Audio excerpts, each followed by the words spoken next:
ఆంబోతుకు ముకుతాడు వేయాలంటే చాలా గట్స్ కావాలి. అట్లాంటి ప్రయత్నం చేసినప్పుడు ఖచ్చితంగా అది ఎదురు తిరుగుతుంది. ఎదురు తిరిగింది కదా అని వదిలేస్తే ఇంకా పేటరేగిపోతుంది. ఇప్పుడు ఇండియన్ గవర్నమెంట్ కూడా అట్లాంటి ఒక స్టెప్ తీసుకోవాల్సిన పరిస్థితి వచ్చింది. దేశ ఏవియేషన్ వ్యవస్థలో మోనోపోలీగా చెలరేగిపోతున్న ఇండిగో ఏవియేషన్ సంస్థకి డీజీసీఏ తన ప్రతాపం చూపించాల్సిందే అనే కామెంట్లు వినిపిస్తున్నాయి. లేదంటే అది ఇంకా రెచ్చిపోయే ప్రమాదం ఉంది అని చెప్పి చాలామంది ఎక్స్పర్ట్స్ అంటున్నారు. అసలు ఇంతకీ ఈ ఆంబోత్ ఏంది, ఇండిగో ఏంది, ఇక్కడ డీజీసీఏ సెంట్రల్ గవర్నమెంట్ చేయాల్సిన పని ఏంది అనుకుంటున్నారా? అయితే స్టోరీలోకి పదండి. పూర్తిగా చూడండి, నచ్చితే లైక్ చేయండి. ఇలాంటి మరిన్ని మంచి కథనాల కోసం ది ఫోర్త్ ఎస్టేట్ ఛానల్ని సబ్స్క్రైబ్ చేసుకోండి. దేశంలోనే అతిపెద్ద విమానయాన సంస్థ ఇండిగో ఇప్పుడు సంక్షోభంలో చిక్కుకుంది. ఇది పైకి కనిపించే విషయం. ఇండియన్ ఏవియేషన్ రంగంలో ఇండిగో సంస్థ 65.4 వాటాని ఆక్యుపై చేసింది. అంటే ఒక విధంగా మోనోపలి అన్నట్టు. ఇక మిగతా 35%లో Air India, Vistara, SpiceJet ఇట్లా రకరకాల సంస్థలు ఉన్నాయి. ఇక డీజీసీఏ అంటే director general of civil aviation. ఇది ఒక కేంద్ర ప్రభుత్వ సంస్థ. ఇది విమానయాన సంస్థల్ని నియంత్రిస్తుంది. ఎయిర్లైన్స్ కు, విమానాల నిర్వహణకు, పైలట్ల డ్యూటీకి సంబంధించిన నిబంధనలు ఇవన్నీ డీజీసీఏ రూపొందిస్తుంది. డీజీసీఏ నిబంధనలను అనుసరించి ఏ ఏవియేషన్ సంస్థ అయినా ఈ దేశంలో పనిచేయాల్సిందే ఖచ్చితంగా. కానీ రీసెంట్గా జరుగుతున్న కొన్ని విషయాలు చూస్తే ఇండిగో సంస్థ డీజీసీఏ రూల్స్ని ధిక్కరించడానికి ప్రయత్నిస్తుందేమో అనిపిస్తుంది. ఎందుకంటే డీజీసీఏ కొత్త నిబంధనలు అమల్లోకి వచ్చిన తర్వాత మిగతా ఏవియేషన్ సంస్థలన్నీ సక్రమంగా నడుస్తుంటే కేవలం ఇండిగో సంస్థకు మాత్రమే ఎందుకు పైలట్ల కొరత ఏర్పడింది? కొత్త నిబంధనలు అమలు చేయడానికి ఏవియేషన్ సంస్థలకి డీజీసీఏ 18 నెలల గడువు ఇచ్చింది.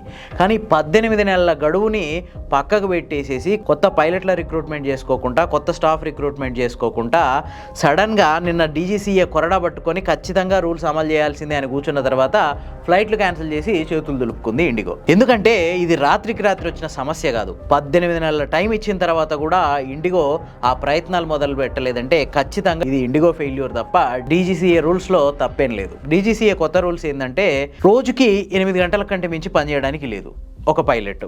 వారానికి ఖచ్చితంగా 48 గంటలు రెస్ట్ అవసరం పైలట్కి. అంతేకాదు, ఒకప్పుడు నైట్ ల్యాండింగ్స్ నెలకి 6 నైట్ ల్యాండింగ్స్ చేసేవాడు ఒక్కొక్క పైలట్. కానీ ఇప్పుడు ఆ సంఖ్యని 2కు కుదించింది డీజీసీఏ. ఇంకా చాలా రకాల నిబంధనలు ఉన్నాయి. వీటన్నిటి వల్ల ఏమవుతుందంటే ఈ ఏవియేషన్ సంస్థలన్నీ కొత్తగా పైలట్లని అట్లాగే కొత్తగా స్టాఫ్ని రిక్రూట్ చేసుకోవాల్సిన అవసరం ఏర్పడింది. దీనికోసం డీజీసీఏ 18 నెలల టైం కూడా ఇచ్చింది. ఈ టైంలో మిగతా ఏవియేషన్ సంస్థలు దాదాపు అన్ని చక్కబెట్టుకున్నాయి. కానీ ఇండిగో మాత్రం అసలు ఏంది, డీజీసీఏ చెప్పగానే మేము కొత్త వాళ్ళని రిక్రూట్ చేసుకోవాలా అన్న కోణంలో అట్లనే ఉండిపోయింది. కానీ డీజీసీఏ ఊకోదు కదా, కొరడా పట్టుకొని ఖచ్చితంగా అమలు చేయాల్సిందే అని కూర్చుంది. దాంతో ఎదురు తిరిగినట్టే అనమాట. ఇక మొత్తం ఫ్లైట్లని క్యాన్సిల్ చేసి ప్రయాణికులను ఇబ్బంది పెట్టింది. ఏంది అంటే కొత్త నిబంధనల ప్రకారం సరిపోని పైలట్లు లేరు మా దగ్గర అని. మరి 18 నెలల నుంచి గడ్డి బీకుతున్నట్ట. సో డిసెంబర్ 1 నుంచే దాదాపు రోజుకు 200 నుంచి 400 ఫ్లైట్లని క్యాన్సిల్ చేసుకుంటూ వచ్చింది. ఏకంగా నిన్నైతే ఒకే రోజు 1000 ఫ్లైట్లు క్యాన్సిల్ చేసేసింది. దాంతో ఎయిర్పోర్ట్లు సిటీ బస్ స్టాప్ల కంటే దారుణంగా తయారైనాయి. చేపల మార్కెట్ల లెక్క మారిపోయినాయి. ఒకవైపు ప్రయాణికుల ఆందోళనలు, ఇంకోవైపు సమాధానం చెప్పేటోడు లేక అక్కడ నానా హంగామా ఎయిర్పోర్ట్లల్లో. పోనీ మిగతా అన్ని విమాన సంస్థలకు అదే ఇబ్బందులు వచ్చినాయంటే లేదు.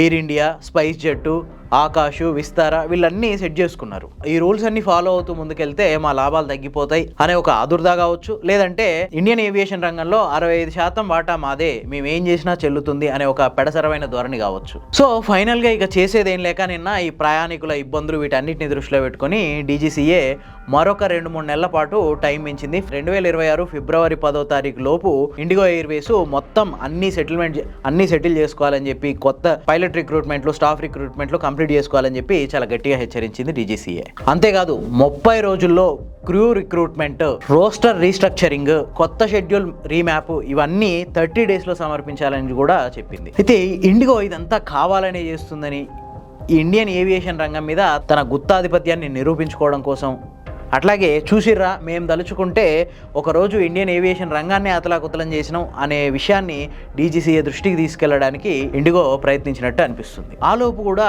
ఇండిగో పూర్తి స్థాయిలో సన్నద్ధం కాకపోతే మరోసారి ఎదురు తిరిగితే అప్పుడు ఏం చేస్తుంది డీజీసీఏ? ఆ తర్వాత కూడా ఇంకోసారి గడువు పొడిగిస్తుందా? ఈ దేశంలో వ్యాపారం చేసుకుంటూ ఈ దేశ ప్రభుత్వ సంస్థ విధించిన రూల్స్నే ఆపోజ్ చేసే అంతగా ఎదిగిపోయిందనమాట ఇండిగో సంస్థ. ఇప్పటికైనా DGCA రూల్స్ ఉల్లంఘిస్తే ఎట్లాంటి పర్యవసనాలు ఎదుర్కోవాల్సి వస్తుంది అనే విషయాన్ని ఖచ్చితంగా ఇండిగోకి రుచి చూపించాల్సిందే.